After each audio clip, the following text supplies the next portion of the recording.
An Islamic terrorist mowed down numerous victims in a car before stabbing a police officer and trying to attack the Parliament in London. And how did the left respond? By expressing their concerns, not for the victims, but for how it might make Muslims look bad. In moments, Donald Trump will begin exploiting the attack in London today. Do not allow this to be an indictment on Islam or Muslims. Far-right figures like Tommy Robinson are vile opportunists, using victims of today's attack to spread their anti-Muslim message. That's right, some members of the media were more upset that Tommy Robinson had showed up to the scene of the attack than the attack itself. But at least London Mayor Sadiq Khan was quick to respond.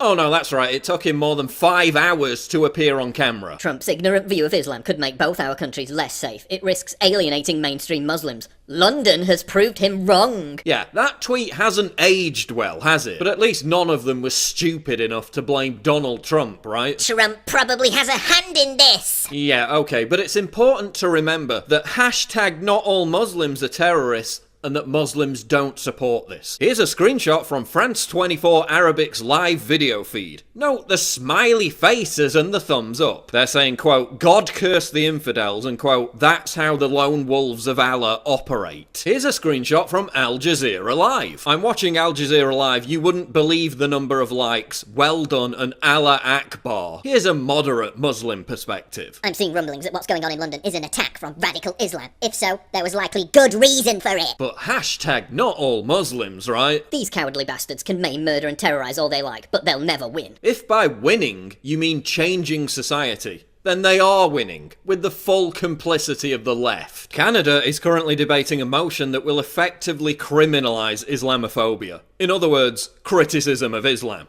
Just 3 years after their own parliament was also attacked by an Islamic terrorist. They are winning, and our governments are helping this ideology to spread. They're welcoming it in. We're erecting glass walls around the frigging Eiffel Tower. Sweden just allowed 150 ISIS terrorists back into their country. Oh, but don't worry, because they set up a phone hotline for people to report them, and then closed it down because it might be racist. Now we have the Islamist Erdogan threatening to send Muslim migrants with the vow that Europeans won't be able to walk safely on the streets. France just polled young Muslims and found that a third of them, expressed sympathy for terrorism. Here are a few questions that spring to mind. Why are Brits being arrested for tweets while Islamists are free to walk around Parliament draped in the ISIS flag? Why do we have a mayor who calls moderate Muslims Uncle Toms? A mayor who says terrorist attacks are part and parcel of living in a major city. And I'm sick to the back teeth of saying it. But I'll say it again. Pray for hashtags won't prevent this. Turning off the lights at the Eiffel Tower won't prevent this. Putting a filter on your Facebook profile pic won't prevent this. Sticking your head in the sand and pointing the finger at right-wingers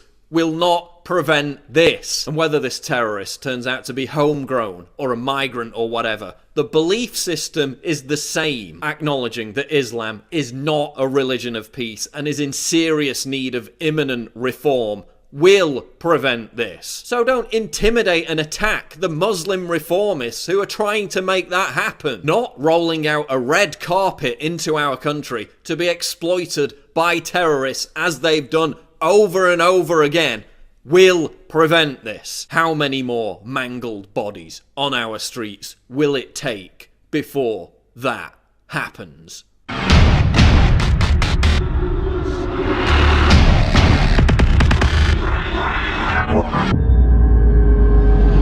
Click the link below to subscribe to the channel. And for more breaking news, go to Infowars.com. The Making of the President 2016, how Donald Trump orchestrated a revolution. This is the untold story of how Trump defied all the odds to win the presidency. From former Trump confidant Roger Stone, the inside scoop of how Trump rocked the establishment.